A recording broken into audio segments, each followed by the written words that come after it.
Hola gente, damos comienzo a un nuevo capítulo de los secretos de las canciones de los Beatles. Ahora le toca el turno al LP Let It Be. El proyecto Let It Be fue el punto más bajo de la carrera de los Beatles. Las diferencias que habían aflorado a lo largo de las prolongadas sesiones del álbum blanco terminaron convirtiéndose en auténticas peleas. Los Beatles no podían ponerse de acuerdo en nada que no fuese producir el álbum siguiente sin las innumerables regrabaciones con que adornaban sus trabajos anteriores. Después de grabar una toma tras otra de cada canción, ninguno de ellos tenía ganas de volver a escuchar las cintas para seleccionar la mejor versión. Tuvo que ocuparse el productor Glyn Johns y más tarde Phil Spector. El álbum se editó finalmente más de un año después con un grupo ya disuelto. Entre todos los 1400 conciertos en directos ofrecidos por los Beatles en el transcurso de su carrera, tal vez ninguno fue tan famoso como el último, el llamado Conciertos de la Azotea, el que cierra la película Let It Be. El jueves 30 de enero del 69, los Beatles dieron ese famoso concierto en el techo de su compañía Apple, en el número 3 de Savile Road, en Londres. Los Beatles no habían tocado realmente en directo desde su última gira por Estados Unidos en agosto del 66, pero el entusiasmo que generaron en la azotea del edificio de Apple aquella tarde de enero demostró que seguían siendo tan carismáticos y que estaban tan musicalmente vivos como siempre. Fue sobre el mediodía y junto al organista Billy Preston interpretaron Get Back, Don't Let Me Down, One After 909, I've Got a Feeling, Dig a Pony y All I Want Is You. Después de 40 minutos, la policía llegó al lugar respondiendo a una queja de ruidos molestos, por lo que el concierto se vio interrumpido. Al retirarse, John dijo: "Espero que hayamos pasado la prueba". Para este LP se estuvieron filmando las canciones y los ensayos. Las primeras 2 semanas de enero lo hicieron en los estudios Twickenham y las 2 semanas siguientes en los estudios Apple. Aunque la película no se estrenó hasta mayo del 70, las canciones se habían grabado hacía más de un año. Para cuando Let It Be fue editado el 13 de mayo del 70, los Beatles habían pasado irrevocablemente a ser historia. Let It Be siempre fue considerado el LP del adiós de los Beatles, pero en realidad el último álbum grabado por los 4 de Liverpool fue Abbey Road, trabajo que se hizo en el verano del 69. Esa época fue muy destructiva para los Beatles. Había broncas hacia Yoko, principalmente por parte de George y Ringo. Por otro lado, llevar la empresa Apple resultó ser más difícil de lo esperado, y salvo Paul, que quería ser un empresario, los demás no querían saber de nada. El punto más explosivo fue el momento de elegir al nuevo manager. El 3 de febrero del 69, justo 4 días después del concierto de la azotea, Alan Klein, un personaje controvertido que había hecho negocios muy lucrativos para los Rolling Stones y otros músicos pop, fue nombrado para el puesto por la insistencia de John, George y Ringo. Paul era el único que se oponía y quería que al grupo los representaran los abogados Eastman, padre y hermano de la nueva novia de Paul, Linda Eastman. Pero a pesar de los problemas entre ellos, el espectáculo que ofrecieron en la azotea de Apple demostró que aún eran capaces de ponerse a la altura de las circunstancias musicales cuando así lo decidían. En Gran Bretaña se editó el 8 de mayo del 70, más de 15 meses después de su grabación, y en junio ocupó el número 1 en las listas y lo mantuvo por 3 semanas. Mientras tanto, en Estados Unidos se editó 10 días después que en Gran Bretaña, y los pedidos anticipados fueron enormes, 3.700.000 copias, los mayores pedidos de la historia de la industria discográfica norteamericana, llegando al número 1 y manteniéndose así durante un mes. La fecha de la edición de Let It Be fue bastante conflictiva. Se le había pedido a McCartney que postergara la edición de su primer LP en solitario, el llamado simplemente McCartney, para que no compitiera con Let It Be, pero Paul se negó. Fue Ringo el que intentó mediar, ya que era el único del grupo que mantenía una relación aceptable con Paul. Según Ringo, para mi consternación, perdió los estribos, me gritó y amenazó diciendo: «Voy a terminar con todos ustedes y lo van a pagar». Me dijo que me pusiera el abrigo y que me fuera. McCartney se salió con la suya. Su álbum fue el primero en ser editado y simultáneamente Paul anunció que abandonaba a los Beatles. Esto ocurría en el mes de abril.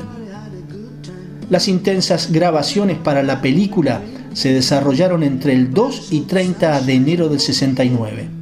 Las sesiones hasta el 16 se hicieron en los estudios Twickenham y del 20 al 30 en Apple y el último día en directo en la azotea de Apple.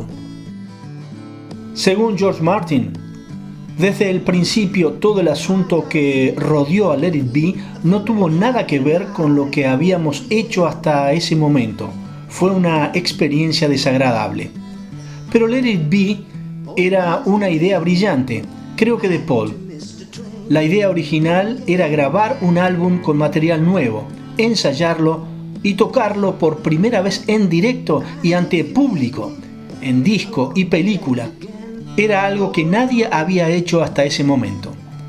El problema fue que era invierno en Inglaterra y para reunir al público que requerían los Beatles se necesitaba un auditorio inmenso y ese lugar sencillamente no lo teníamos.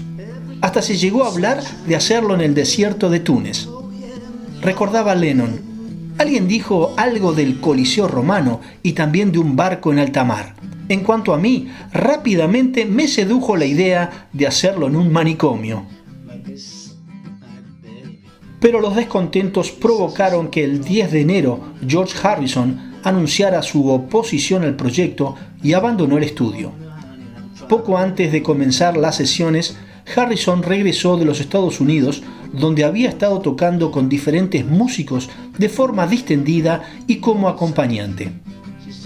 George Harrison decía: aquel espíritu participativo contrastaba enormemente con la actitud de superioridad musical que Paul me había mostrado durante años.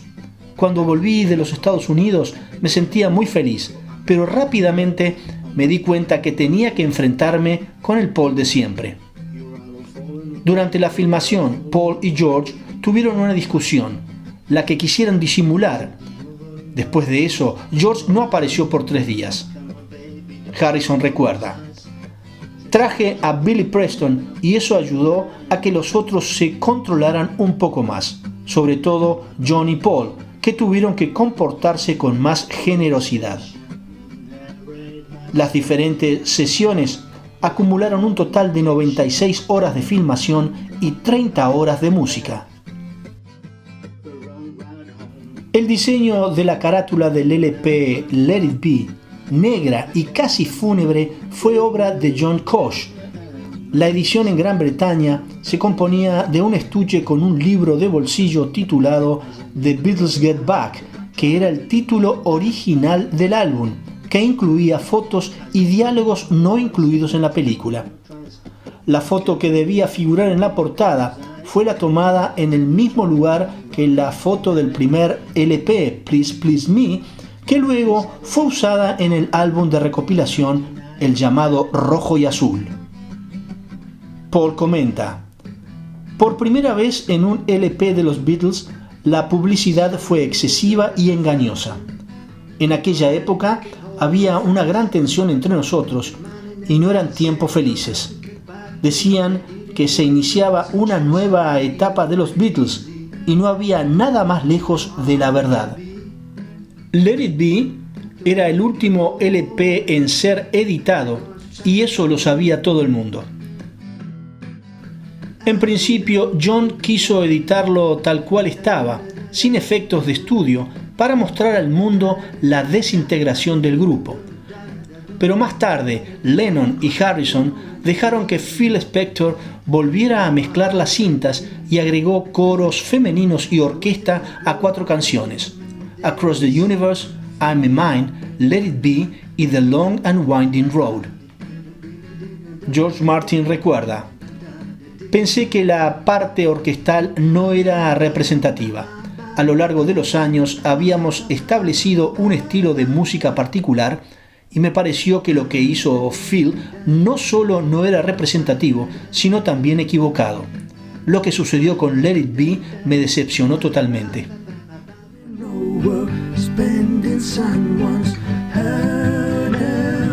Es un tema que compuso pensando en él mismo y en su mujer Linda. Se grabó el 31 de enero del 69 en Apple Studios y en los instrumentos Paul usó guitarra acústica Martin D28 y voz solista, John guitarra acústica y segunda voz, George guitarra y Ringo batería. En este tema no se usó el bajo, pero George tocó notas bajas en su guitarra. El título original era On Our Way Home y fue grabada por un trío de Nueva York que trabajó brevemente en Apple en el 69 llamado Mortimer. McCartney produjo la grabación, pero nunca se editó.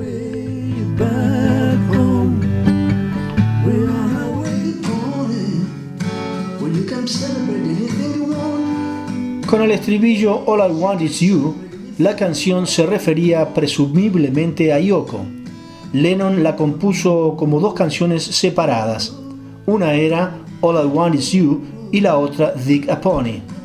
De hecho, en el listado de canciones originales del álbum Get Back, esta canción se titula All I Want Is You y fue grabada el 30 de enero del 69 en la azotea de Apple.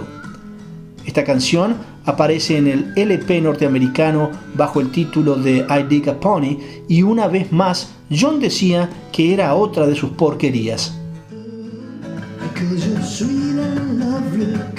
Terminamos este episodio. La próxima entrega compartiremos el segundo capítulo de los secretos de las canciones de los Beatles en su LP Let It Be.